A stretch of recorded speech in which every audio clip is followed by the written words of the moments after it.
अस्सलाम वालेकुम students, welcome back to the Learners Academy. आज की वीडियो हमारी जो होने जा रही है वो सेकेंड ईयर फिज़िक्स के हवाले से है कि सेकेंड ईयर फिज़िक्स का चैप्टर नंबर 12 इलेक्ट्रोस्टैटिक्स जो आज हमने डिस्कस करना है। उसके हमने जो टॉपिक जो हमने डिस्कस करना है वो न्यूमेरिकल्स है। न्यूमेरिकल्स प्रॉब्लम को हमने डिस्कस करना है second year physics chapter number 12 electrostatics.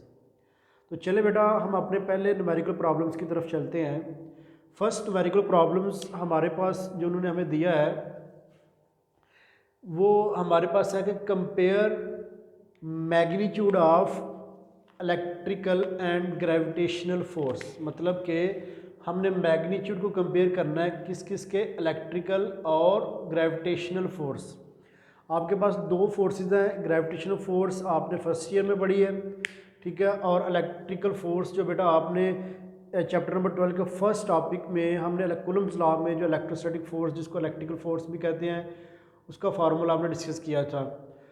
तो वो कहता है कि एक्सर्टेड ऑन एन ऑब्जेक्ट, किसी ऑब्जेक्ट के ऊपर जो फोर्स लग रही है, ग्रेविटेशनल फोर्स और इलेक्ट्रोस्टैटिक फोर्स, उस ऑब्जेक्ट का जो मैस है वो है 10 ग्राम और उसके ऊपर चार्ज जो है वो हमारे पास है 20 micro coulomb by an identical object.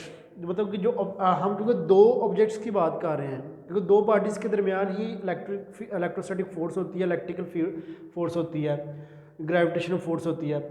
तो that is place 10 centimetre from the first object. मतलब कि दोनों ऑब्जेक्ट्स के दरमियान जो फासला है, जो रेडियस है वो कितना है, 10 सेंटीमीटर का। जी की वैल्यू भी इसने हमें दी हुई है कि जी इज इक्वल टू 6.67 मल्टीप्लाई 10 की पावर -11 न्यूटन मीटर स्क्वायर पर किलोग्राम स्क्वायर। तो अब हम अपने गिवन डाटा की तरफ आ जाते हैं कि गिवन डाटा में हमारे पास क्या है, mass of one object. First object का जो हमारे पास मैस है उसको हम m1 से रिप्रेजेंट करेंगे, वो हमारे पास है 10 ग्राम। अब ये ग्राम में दिया हुआ है तो मतलब कि हम इसको किलोग्राम में कन्वर्ट करेंगे, तो किलोग्राम में कन्वर्ट कर लिए 1000 पे डिवाइड कर दें। तो जब 1000 पे डिवाइड करेंगे तो हमारे पास जो m1 है वो 0.01 किलोग्राम के बराबर आ जाएगा। सिमिलरली हमारे पास मैस ऑफ सेकंड ऑब्जेक्ट जिसको हम m2 से रिप्रेजेंट कर रहे हैं और ये भी हमारे पास 10.0 ग्राम है, क्योंकि आइडेंटिकल ऑब्जेक्ट है, दोनों का मैस भी सेम होगा। तो आपके पास 10 को डिवाइड करें 1000 पे तो हमारे पास इसका मैस, ये भी मैस 0.01 किलोग्राम आ जाएगा। इसी तरह चार्ज हमें गिवन था, तो चार्ज ऑन वन ऑब्जेक्ट हमारे पास जिसको हम Q1 से रिप्रेजेंट कर रहे हैं वो चार्ज जो है ना हमारे पास 20 माइक्रो कूलम है। अब ये माइक्रो जो है ना यहाँ पे प्रीफिक्सेस हैं और माइक्रो की वैल्यू आपको पता है ये 10 की पावर -6 के बराबर होता है, तो इसलिए 20 मल्टीप्लाई 10 की पावर -6 कूलम Q1 जो है वो हमारे पास इसके बराबर हो जाएगा। इसी तरह चार्ज ऑन सेकेंड ऑब्जेक्ट जिसको हम Q2 से रिप्रेजेंट कर रहे हैं और ये भी हमारे पास 20 माइक्रो कूलम है। चार्ज भी सेम होगा, अगर दोनों का मैस सेम है तो चार्ज भी दोनों के ऊपर सेम होगा। तो 20 मल्टीप्लाई 10 की पावर -6 कूलम आ गया आपके पास। और डिस्टेंस बिटवीन द चार्जेस, हम जो चार्जेस ले रहे हैं Q1 और Q2 के दरमियान जो फासला है वो r, उस r से रिप्रेजेंट करेंगे, वो आपके पास 10 सेंटीमीटर है। अब 10 सेंटीमीटर, तो सेंटीमीटर तो हमारे पास यूनिट नहीं है सही, तो इसलिए इसको हम मीटर में कन्वर्ट करेंगे। तो मीटर में कन्वर्ट करने के लिए आप क्या करेंगे, 100 से डिवाइड कर देंगे और इस तरह से आपके पास ये 0.1 मीटर आ जाएगा। तो बेटा हम कंपैरिजन ऑफ फोर्सेस हमने फाइंड करना है, FE/FG, या आप ये कह लें कि रेशो आपने फाइंड करनी है। तो अपने सोल्यूशन की तरफ आ जाते हैं। For electrical force, electrical force का फार्मूला कूलम्स लॉ में हमने पढ़ा है FE=K/Q1/Q2/R²। अब K की वैल्यू भी बेटा हमने फाइंड की है, वहाँ पे मैंने जब टॉपिक आपको करवाया गया था तब बताया गया होगा कि जब आपने ये K की वैल्यू को याद रखना है, 9 मल्टीप्लाई 10 की पावर 9 न्यूटन मीटर स्क्वायर पर कूलम स्क्वायर। तो अब हम क्या करते हैं, हमारे पास K की वैल्यू भी गिवन है, Q1 की वैल्यू भी गिवन है, Q2 की वैल्यू भी गिवन है और R की वैल्यू, सारी वैल्यूज़ आपके पास गिवन है। तो सारी वैल्यूज़ आप पुट कर दें।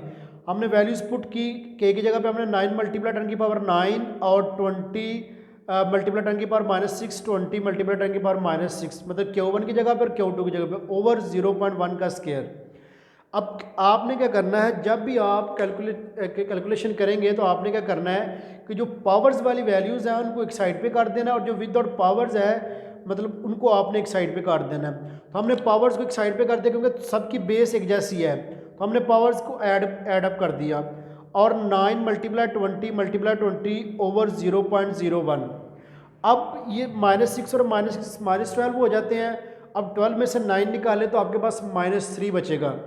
तो जब हम इन तीनों को मल्टीप्लाई करेंगे जो ऊपर वाली जो है, तो हमारे पास 3600 आएगा। मतलब जब आप मल्टीप्लाई करेंगे तो मल्टीप्लाई करने से आपके पास 3600 और 0.1 का स्केयर लें तो आपके पास 0.01 आ जाता है। अब इन दोनों को जब हम डिवाइड करेंगे तो आपके पास 3640 मतलब कि आपके पास 3,60,000 रुपये जो है ना 60,000 आ जाएगा। अब इसको भी हम साइंटिफिक नोटेशन में कन्वर्ट करेंगे। अब जब इसको साइंटिफिक नोटेशन में कन्वर्ट करेंगे तो आप 360 और आगे जितने भी ज़ीरो हैं उनको पावर में लिख देंगे तो 10 की पावर 3 और ये भी 10 की पावर -3। अब बेस एक जैसी होने की वजह से हम जो है ना इनको ऐड करेंगे तो ये कैंसिल आउट हो जाएंगे और हमारे पास पीछे बचेगा Fe जो है वो हमारे पास 360 न्यूटन के बराबर आ जाएगा।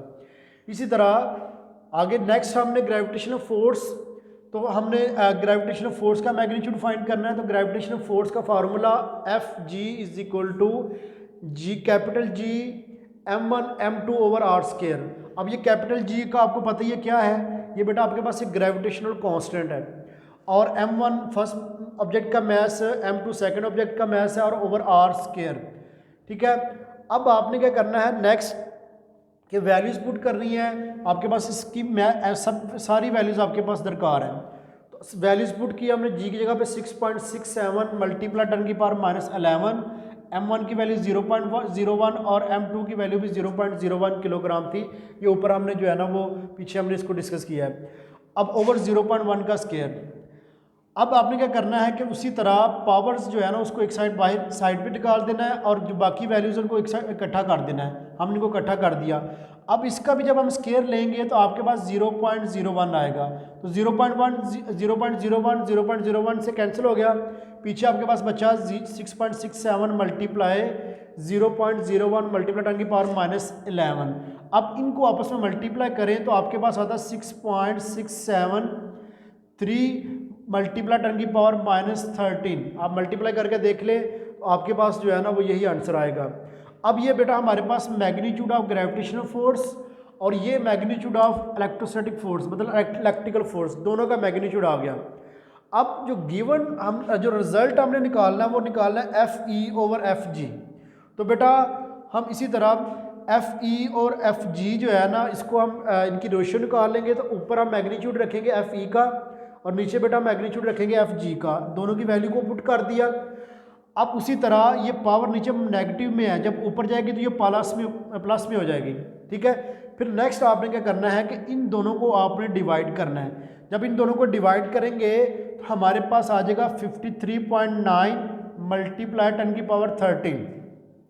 अब इशारिया हमारे पास जो है ना वो इसको हम मज़ीद राउंड ऑफ करेंगे, मतलब साइंटिफिक नोटेशन में लिखेंगे तो हमारे पास आ जाएगा इशारिया राइट से लेफ्ट लेके जाएं तो आपको पता है कि पावर्स हमारे पास पॉजिटिव में आती है, तो इसलिए यहाँ पे इसमें एक और पावर ऐड हो जाएगी तो इशारिया इधर पे आ जाएगा। तो इसलिए हम यहाँ पे लिखेंगे 5.4 मल्टीप्लाई 10 की पावर 14।